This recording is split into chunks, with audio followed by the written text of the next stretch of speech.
Well, this could never work, but let's try anyways. Oh, what the hell?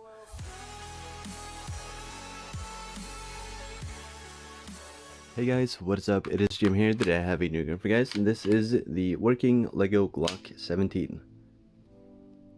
So, this pistol has been in development for a couple of days now. It's been an idea that I've had for a few weeks now, actually. And I was basically just taking the Desert Eagle mechanism and putting it into a Glock. Reason why I chose the Glock at first was because of the slide. It's nothing too special, so it would be pretty easy to test out something like this. And I am happy to say that this has actually turned out extremely nice. So we're going to start off with the grip. As you can see, it is built sideways. I used the same technique as I did on the working Desert Eagle, just because it is a nice and strong grip design, so it won't really break.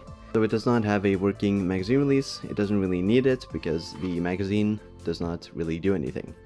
The magazine was actually kind of tricky to make just because of the bottom plate here, but I did want to get that because it didn't really look too good without it.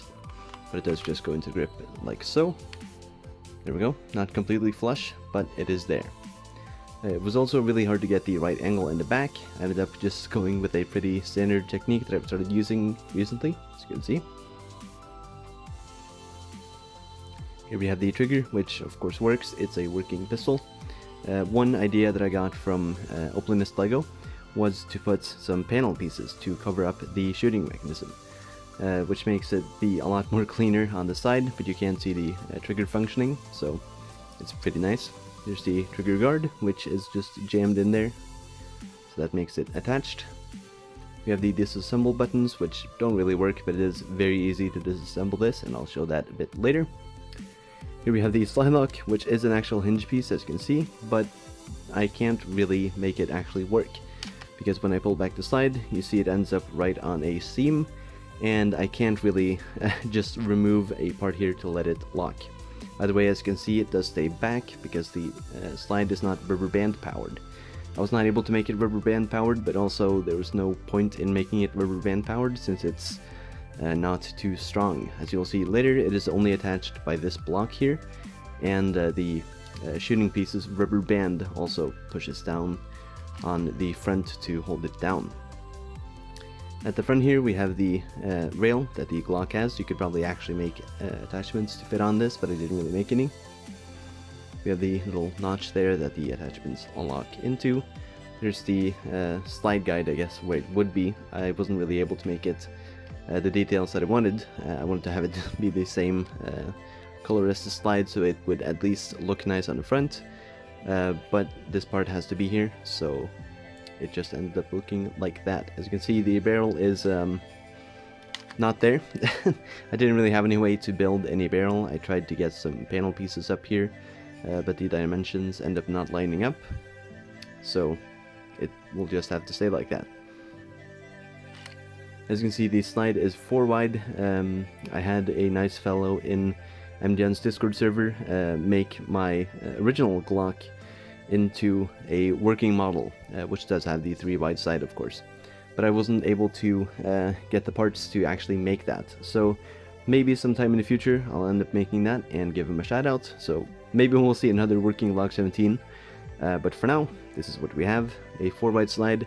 Having a look here, you can see the shooting piece is actually right there. There's the trigger. It does have a hole in between there, which is to let the rubber band go through. I'll show you that a bit more later. But you pretty much just pull back the slide, it locks back, you pull it back forwards, and then you take a 1x3 Technic beam, and you just put it right in between the hole there, which actually holds the bullet in nicely. It doesn't fall out as easy as it did with the Desert Eagle because the rubber band holds it, but it will fall out at some point, I guess. And now you're ready to shoot. So, this actually shoots harder than the Desert Eagle because I decided to use a bit of a stronger rubber band, but also the rubber band attachment is more direct than with the Desert Eagle, because with the Desert Eagle, the rubber band came up through here, kind of, then wrapped around, which meant it would lose a lot of power. So here we have the iron sights. I haven't really tested them out if they actually work. I mean, Of course, you're gonna point in some direction and it's gonna work, but it's not gonna be exact because that's just not how it works. So yeah, I think I've covered everything for now. Let's get shooting. Sadly, I cannot grab too much distance because my room isn't really that big, but we'll have at least some distance and you'll kind of see the power that this puts out.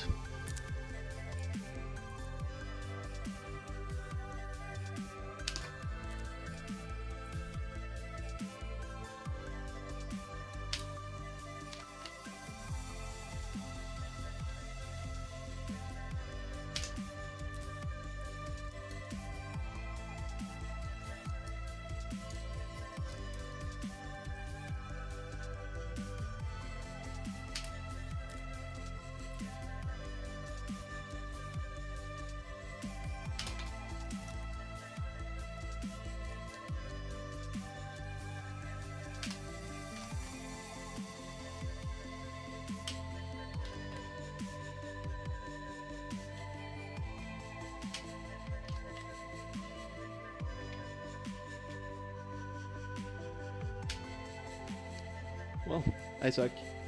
Okay, let's see if it can knock down 5 targets.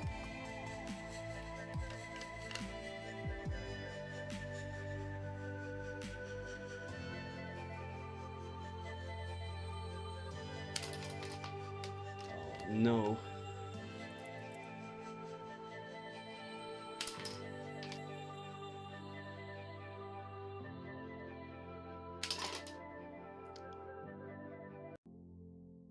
I guess there's no time better than to disassemble it.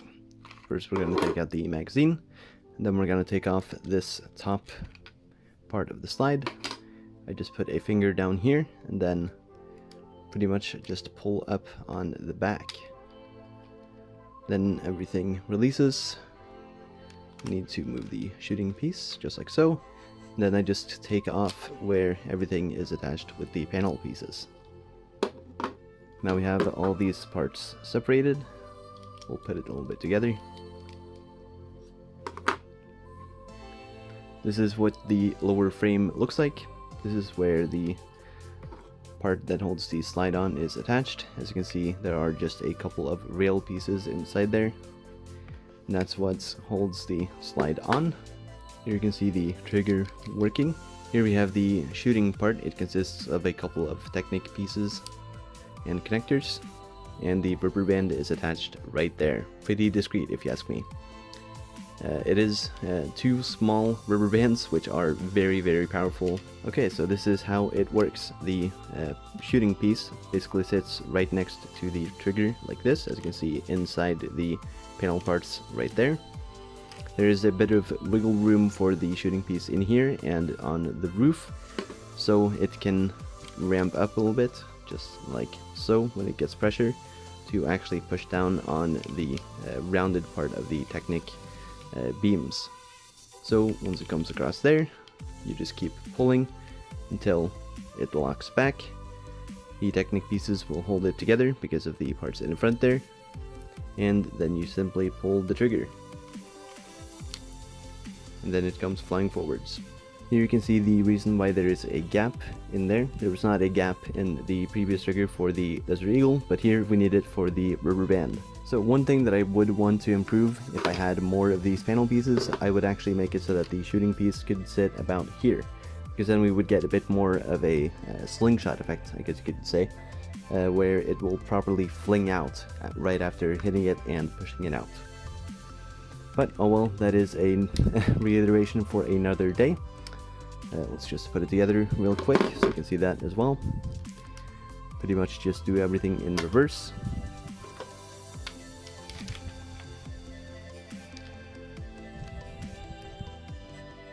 We hold the piece up like so, put it into the panel pieces on the other side.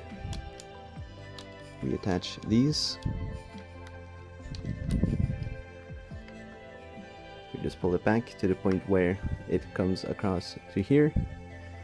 Push back down on the studs and just put the cover back on. And it will work just like it did before.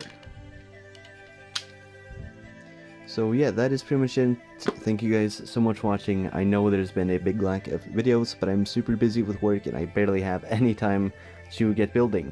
So this build, for example, took like no time at all because I had it completed in LDD. But bigger builds will kind of be more vacation type things when I actually have some time to sit down and get them built. So yeah, thank you guys so much for watching, and I'll see you. Goodbye.